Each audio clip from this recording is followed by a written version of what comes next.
the final practical, which is on transcript analysis and the modelling of protein structures. So the first thing that hopefully you're aware of by now, and this hopefully serves as more of a revision slide than anything else to you, is the structure or the kind of general structure of a eukaryotic gene. So I mentioned at the start we'll be focusing predominantly on eukaryotic genes rather than prokaryotic. But at the 5' end, remember we've got 5' and 3'. We have a promoter region shown here in green. We have a what we call a sort of +1 site. This is the initiation site, the first base that is added, first nucleotide that is added to the RNA during transcription. So that's where transcription sort of officially starts, usually with an adenine residue. In front of that, we have a 5' UTR, and there's one at the 3' end as well, just before the terminator. So this is an untranslated region. So it's not translated into protein because the start codon starts here at the beginning of the first exon. So the ribosome will only start reading from here. It won't read all of this stuff upstream. And of course, in between the exons, we have non-coding regions known as introns, which eventually, once sort of transcription is taking place, these are what we call spliced out. They're excised by something known as the spliceosome, and the exons are then kind of joined together to form what we generally now term as a coding region. And don't forget, obviously, the terminator is at the 3' end, and that it serves as the transcription termination site. And within the 3' UTR, just after this last exon here, there'll be a translation termination stop codon as well. And of course, this is now translated, so the ribosome actually will bind to the 5' end here. It will scan along until it comes across the first start codon, which is sort of canonically AUG. Don't forget, this is RNA now, so we're working with uracils instead of thymines. And it will then translocate along, reading in codons of 3 bases, according to the genetic code down here, and will produce your polypeptide, starting at the N terminus, which is encoded by the 5' region, and ending in the C terminus, which is encoded by the 3' region. It's worth noting just a bit of terminology here, which is actually that this region is known as the coding sequence, and essentially it's the region between the start codon and the stop codon that is translated into protein. That contrasts with something that we also sort of use interchangeably a lot of the time, perhaps incorrectly, which is termed an open reading frame. So these two are used interchangeably, but they are somewhat different, because an open reading frame actually is more kind of a potentially translatable region that in theory could make a protein, but isn't actually experimentally confirmed. So we don't actually know whether it does or doesn't produce protein, because of course not all genes make protein, and actually not all genes are sort of real genes anyway, which we'll come to later on. So if you're unsure that it makes a protein, we tend to call it an open reading frame. It's potentially translatable using the genetic code, and we tend to refer to it as a coding sequence if we know it does actually code for a polypeptide. A little bit of complexity to this is that once we have initiated transcription over here and we produce this RNA, not all exons are spliced, certainly in eukaryotes, together without any sort of errors, if you like. So typically what would happen is this left-hand picture here, where all exons, so they're numbered 1 to 5, will be spliced together, and we get this protein with these particular domains within them. So you can see alpha helices here, beta sheets, etc.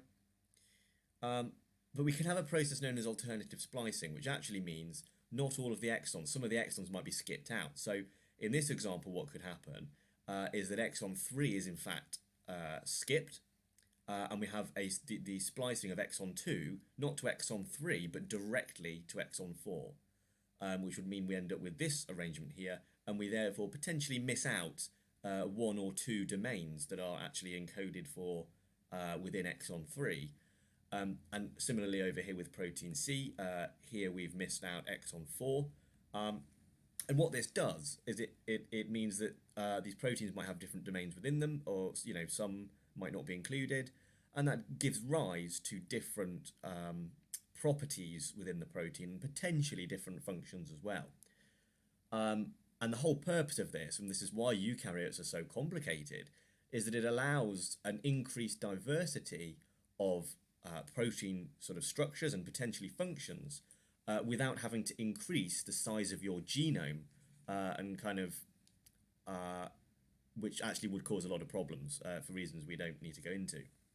But that's what makes us so kind of special, is that actually we can scale down our genome size, but not at the expense of the kind of protein diversity out there.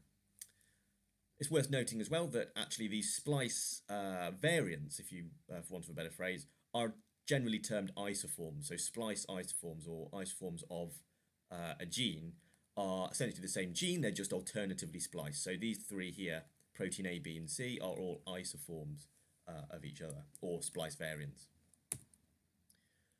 So just a bit of a reminder for the genetic code. I'll go fairly quickly through this. It's non-overlapping, it's universal, so all organisms use the same code on the whole, and it's degenerate, which obviously means that you can have more than one codon specifying the same amino acid, which is obviously very important when it comes to mutations, because it allows mutations to happen with very minimal effect. And don't forget as well, it's a triplet code. So what I mean by non-overlapping is that, well, actually, if it was an overlapping code, if we have this code here, which is just the alphabet, A, B, C would be read as the first codon. But then if it was overlapping, we would then read the next codon, or the next three bases, as B, C, D, and then C, D, E, and then D, E, F, etc. That's what we mean by overlapping. And actually, there are, in some organisms, viruses like to do this a lot to minimize kind of genome space. They actually overlap most of their genes. We as eukaryotes don't tend to do this. We have non-overlapping, so it would be read as A, B, C, and then D, E, F, G, H, I, etc. As your codons. Of course, it's universal, as I mentioned, so it's present in all of these organisms and many more that use the same genetic code. And the degeneracy is seen within this codon lookup table here, where, for example, if we look at the example of leucine, you can see that all these four codons all encode for leucine. And actually, hopefully what you'll notice, and it's the same with glycine over here, and many others, is actually it's the third position, it's the third base within the codon that is allowed to vary, which is quite important. So that's something known as the wobble hypothesis. Essentially, it's the third base that it is allowed to vary, and therefore, actually, if you have a mutation that changes one, then generally speaking, it won't have a massive effect. Of course, note as well that universal start codon, again, generally speaking, there are others, AUG, and then the three stops, so UAA, UAG, and UGA. Just worth bearing in mind as well that if it was a kind of double code, we could make 16 amino acids, so that's not enough based on the number that we have. And if it's a triplet code, we can make 64, which actually is obviously way more than the kind of 20 amino acids that we tend to use. Therefore, there's a lot of degeneracy actually. So I'm looking at mutations then in a bit more detail. There are, in terms of the types of mutation, we have things called indels, or insertion and deletions, and things called substitutions, which is substituting, it's not adding a base or removing one, it is actually substituting one for the other. So we'll look at that one first, and importantly, there are three different types. If the substitution actually does not change the codon or the amino acid being coded for by the codon, then it's referred to as a silent mutation. If it does change the amino acid, then it's known as a missense. And if if it introduces a stop codon, then that is referred to as a nonsense mutation, and it will mean that the stop codon therefore leads to a truncated protein product, which for reasons you don't need to know actually doesn't actually tend to be translated anyway. If we look at the deletion and insertions in a bit more detail here, so we've got this DNA sequence here which codes for these amino acids for these codons, just as an example. If we were to insert this particular guanine residue here, instead of being read as ACA and then, as it says here, AAG, because we've inserted the G, it actually skews the AAG to now become GAA, which instead of coding for lysine actually encodes for glutamic acid up here. And what you'll notice is it changes every amino acid downstream. So we should have lysine, arginine, glycine. We've got glutamic acid, and arginine. And that will continue to skew the amino acids downstream. And this is what we tend to refer to as a frame shift, which you'll remember from the molecular biology intro. We have shifted the reading frame one to the right, essentially. If we delete one, again, it skews the reading frame one to the left, and that instead of being ACA and then AAG, it's now ACA, and then that A here has now been removed, so it will now be read as AGA, which it now is, which again gives arginine instead of lysine, and everything downstream is therefore different as well. So it's a frame shift. Looking more in detail at nonsense mutations, there are 3 potential stop codons out of 64. Therefore, expect to encounter a stop codon every 20 bases. If there are 3, essentially in 60 codons, 3 of them are stops. Therefore, on average, you expect to encounter a stop codon every 20 bases if it's a random sequence, which becomes important later. Genes often are therefore longer than 20 bases, and actually you don't get a stop codon within that. Otherwise, well, because they're genes I've put here, because you don't want a stop codon. And that's really important when we try and look for genes later on. Okay, we can look to see whether we have a string of, 100 bases, let's say, without a stop codon. Chances are it probably is part of a gene, in which case. Altering the reading frame, as I said, will restore the sequence to a kind of random set of nucleotides, and therefore, when initially you had a string without a stop codon, because it now becomes more of a random set of bases and codons, you therefore then return to this original rate of 1 in 20, and you expect to therefore get a stop codon prematurely. And as I said, this generates a shorter and very often a non-functional protein product when it's translated. So this here is just an example of a base insertion. So same thing again, we've shifted the reading frame downstream, and actually that will eventually lead to a stop codon. Other types of mutations just to be aware of are things such as inversions and translocations. So inversions is a region of the chromosome is kind of flipped or inverted. A translocation here, you can actually see the image up top here, which corresponds to this, which is known as the Philadelphia chromosome here, which is actually present in leukemia. And you can see up here where they're color-coded, we have what is a white homologous pair. Actually, you've substituted a bit with the purple down here, and that's known as a translocation. So you essentially have a bit of DNA sequence from either chromosome swapped over. You can have splice site mutations. So remember I mentioned splicing between exons. Well, if you mutate, that there are certain sites within exons that essentially tell the splicing machinery where those exon and intron boundaries are. And if you were to mutate one of those sites, then obviously it won't be recognized, or it will be prematurely recognized, and therefore you either get intron retention, whereby splicing doesn't occur, or splicing occurs kind of in the wrong place. We can also have things called ploidy changes, which is just changes in the numbers of chromosome sets, and things like trisomy 21, so 3 copies of chromosome 21 instead of 2. Leads to Down syndrome. So those kind of errors occur during meiosis. Finally, we can have repeat expansions. So in Huntington's disease, for example, this occurs, but essentially you have a string of nucleotides that get repeated one after the other. So for example, if you had a CAG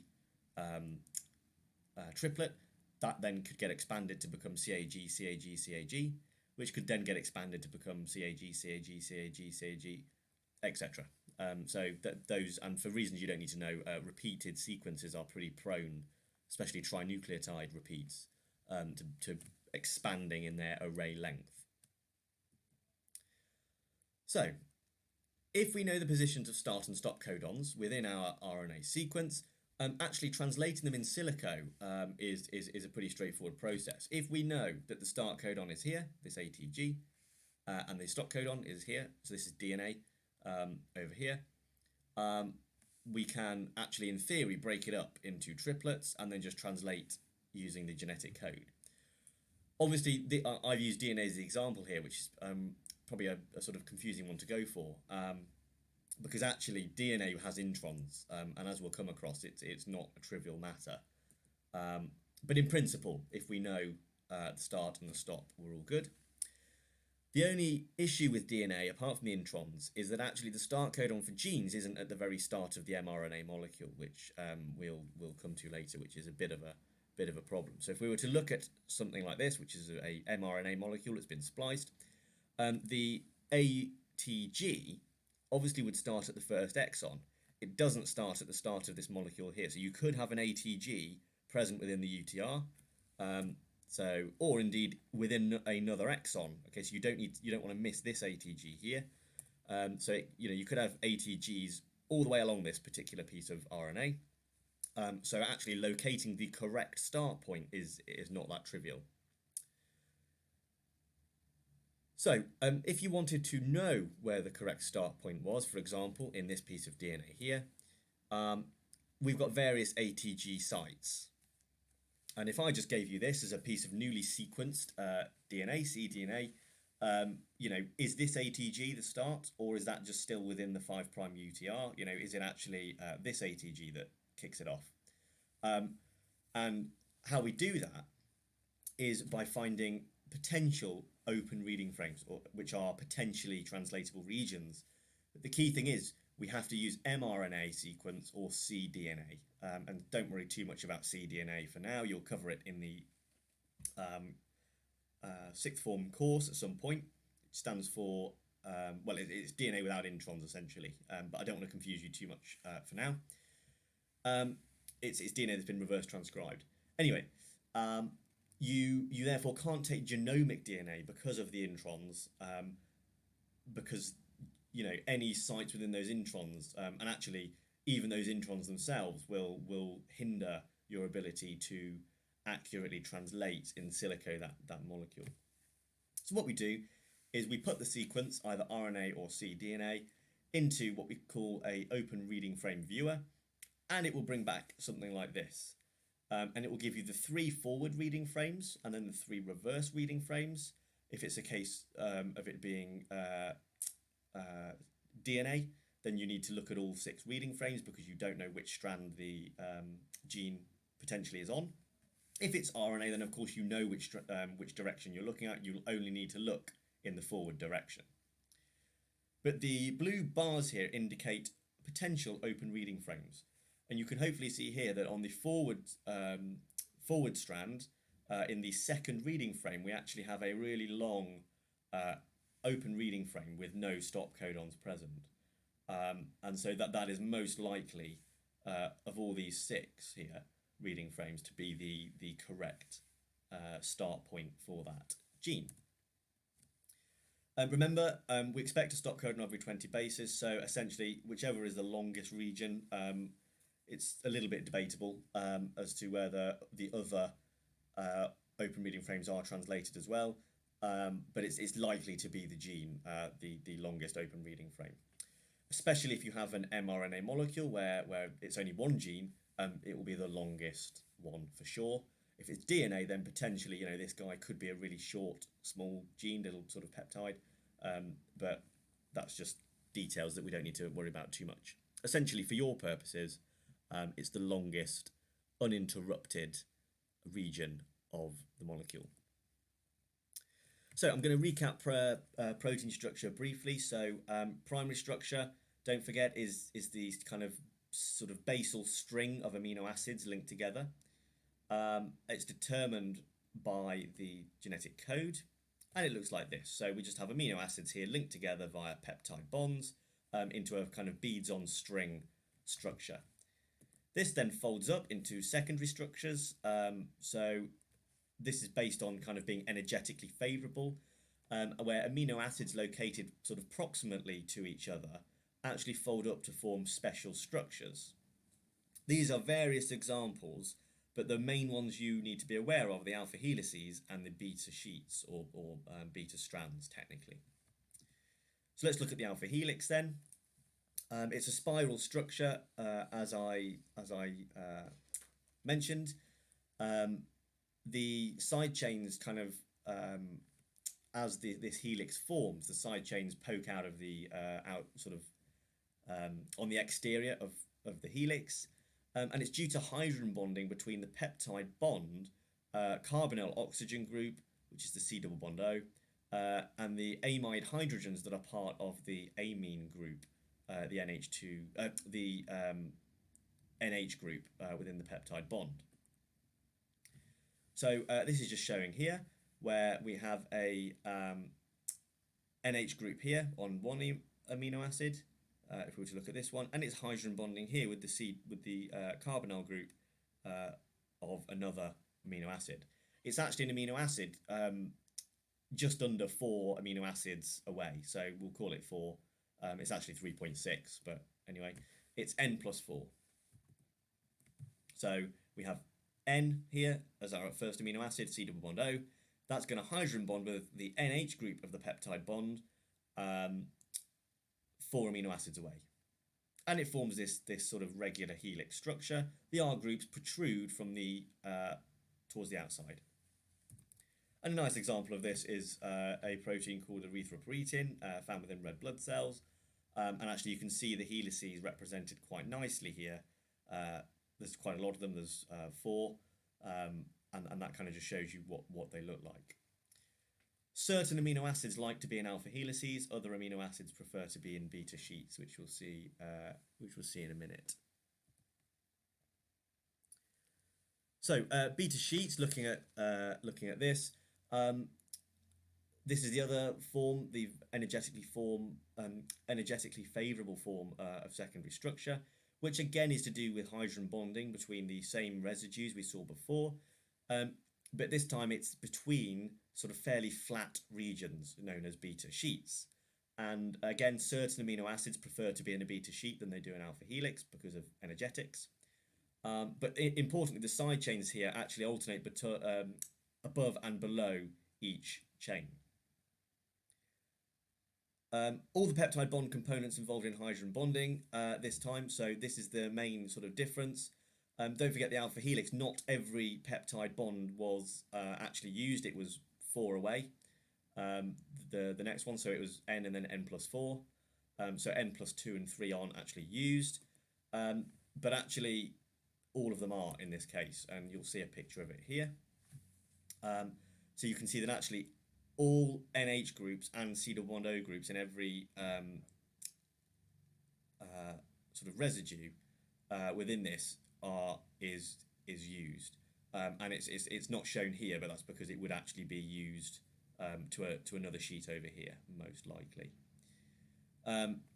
The strands can be orientated kind of in the same direction, so parallel to each other, as you can see here. So we've got the N terminus and the C terminus at the same end, or anti-parallel, as you can see with both of these cartoons here. So you have kind of a C double bond O at one end and NH on the same end for the other strand, and vice versa. And this is just to show you why it's called a beta pleated sheet, is because when beta strands form beta sheets, it tends to be in this kind of slightly zigzagged conformation, which we call pleated. And when you sort of draw secondary structure, alpha helices we generally draw as cylinders, and beta strands are shown as arrows pointing in the direction from N terminus to C terminus. So again, N terminus starts here, and this is an alpha helix going to C terminus. And again, N to C, but this time we have to make sure that because they're beta strands, they have arrows pointing in the relevant direction. So in this case, we have an anti-parallel beta sheet. In this case, it's a parallel beta sheet. Always when you draw as well, note the N terminus and the C terminus. When you number these, it's numbered from the N terminus. So in this case, this is alpha 1, it's alpha helix 1, and there is only one. In this case, there's two beta sheets or sort of strands, and therefore we number from the N terminus. This is beta 1, beta 2, and again here, beta 1, beta 2. So just to recap tertiary structure as well, it's stabilized by all of these interactions. If you don't do chemistry, then don't worry about van der Waals forces. It's not too important. The others are quite important, so we'll kind of go through those. But just remember that within an alpha helix and a beta sheet, the R groups don't determine that. That's determined by the peptide bond only. However, for tertiary structure, this is absolutely determined by interaction between R groups. And of course, depending on what the R groups are, depends on the type of interaction they can form, and therefore that determines the tertiary structure, as you can see here, of the protein, which therefore is determined by the order of amino acids, and therefore hence the order of the R groups there. So for example, if you had two cysteines like here and here, then they could form a disulfide bridge, and therefore you get a disulfide bond forming. So these bonds are kind of shown here. I'm not going to labour the point too much. Hopefully you should be aware of these already. Just remember that disulfide linkages occur between thiol groups of neighbouring cysteine residues. That's quite a niche thing just for cysteine residues, but the rest depends on the side chains of other amino acids as well. So we have ionic bonding here between charged residues, and otherwise known as an electrostatic salt bridge. We have hydrophobic interactions between two hydrophobic regions that want to cluster within the, certainly in a kind of soluble protein within the interior of the protein. Don't forget, if it's a membrane protein, then it depends where they're located. And obviously hydrogen bonding as well between polar regions. So remember, it's a carbon attached to an electronegative, it's a hydrogen, attached to an electronegative atom, so typically fluorine, oxygen, and nitrogen. And again, the double bond oxygen here is electronegative, therefore a hydrogen bond can form. So this is just showing again kind of one protein, and that actually tertiary structure is made up of loads of secondary structural elements that all kind of fold together more because of interaction between R groups. So here we've got a couple of alpha helices, we've got what we call a loop or a turn here. We have another alpha helix, and then we've got sort of anti-parallel beta sheets here stacked on top of each other. Quaternary structure, just to remind you, is it's two or more tertiary structural separate polypeptide chains that come together. Most proteins consist of these single chains, the tertiary structure within your textbook, so enzymes, etc. But I hate to break it to you, that's not actually true, and that most actually exist as kind of complex structures of quaternary structure. So in real life, proteins exist as quaternary. I've sort of said that already. So more than one polypeptide chain comes together, so two or more, and that's because of non-covalent interactions, as we saw. And a lot of them form complexes that carry out specialized and complicated functions. So an example for it is RNA polymerase, right? It has sort of loads of different subunits, actually. So it has a helicase sort of subunits and all sorts that allow it to carry out specialized functions. They can also be bound by kind of non-protein groups, which are typically known as cofactors. If they're sort of organic molecules, then they're termed coenzymes, but don't worry too much about the terminology here. They're generally speaking known as prosthetic groups. And it helps the proteins to carry out function. So, for example, heme, which is an iron cluster in hemoglobin, again, helps it bind oxygen. But magnesium is critical in DNA polymerase. It actually requires two magnesium residues in order to carry out catalysis and formation of the phosphodiester bond. So this is just examples of quaternary structure. Hopefully you can recognize hemoglobin here. And this is an antibody. Remember, it's made up of heavy and light chains. So therefore it is a sort of quintessential example of quaternary structure. Just be wary though as well that these quaternary structures can form from obviously more than one polypeptide chain. If two of the same protein come together, it's a dimer because it's two of them, but we call it a homodimer because they're the same. Similarly, if you have two different proteins that come together, two different sort of tertiary structural elements, we call it a heterodimer. And then these can be extended into a sort of multimer, so homomultimer. So for example, a hexamer or homohexamer would be 6 of the same protein coming together. Examples of that are the MCM helicase in humans, and multimers have different proteins.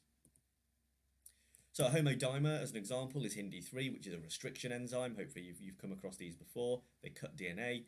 You can see that there's one monomer I've coloured in blue and one monomer in green. Okay, they come together. They're two separate polypeptides, but they come together to form the active restriction enzyme that can then bind to DNA and make a cut. And this is an example of one of the monomers. So if we were just to take one monomer of HindE3, and I were to draw out for you from N to C terminus, so the N terminus starts here, and it sort of loops like this. It would actually look like this. So all of the alpha helices and beta sheets are shown schematically and are correspondingly numbered over here. So looking at genome databases then, how do we do this? Well, there's a genome database known as Ensemble, which is what you'll be using to look for transcripts. You can click down here, or you can look for popular genomes here. Either way, you can search for different organisms and which organism to search in. Typically, we're going to use human. And then you can pop the gene name into here and click go. This is an example if we searched for KIF12. And it'll bring up something like this. You've got loads of different links on the left-hand side here. Gives you some information, so a description and location, so it tells you what chromosome it's on and what strand it's on, so the reverse strand or forward strand. And what you'll notice is down here, there's an arrow next to the particular transcript here.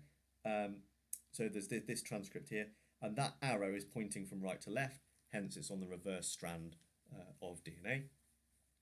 And you've got a transcript table here, so you click on that, it will show you all of the splice isoforms that are used. But you can actually click this button up here for location, and it will give you more information. Zooming into the region at the bottom here, you can actually zoom in and you can hover over these different sort of boxes. And actually filled boxes are exons rather. The lines here are introns, so some of them, as you can see, are absolutely huge. And if the boxes are not filled, they're not actually exons, they're untranslated regions. If you were to hover over one of the exons as well, it would bring up something like this, where it will tell you if it's an exon, it would tell you the number. So exon numbers you just count from left to right, so exon 1 here, 2, 3, 4, 5, 6, 7, etc. But it will give you links to gene type, to the protein database, to a cDNA sequence on a sequence database, exons, it tells you how many base pairs. Again, it tells you what strand it's on, whether it's protein coding or not, etc. So it gives you loads of information here. So when you do the practical, have a look at all of this information. So, so far, we've looked at kind of sequence strings of kind of sequence, which are fast and easy to compute, but actually reasonably limited in terms of, well, they're not that limited. You know, we can use multiple sequence alignments, but we can't get any structural information from it.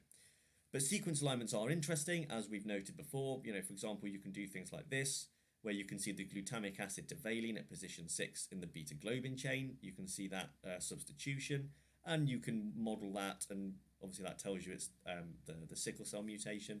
All of this is what we've done before with regards to a multiple sequence alignment. But proteins work in 3D. And what I'm going to do is actually just stop that here, and I'll continue in another podcast because I'm wary that there's quite a lot of information in this one so far already. So I'll stop that there and come back to part 2, where I'll talk more about protein structure and building structures.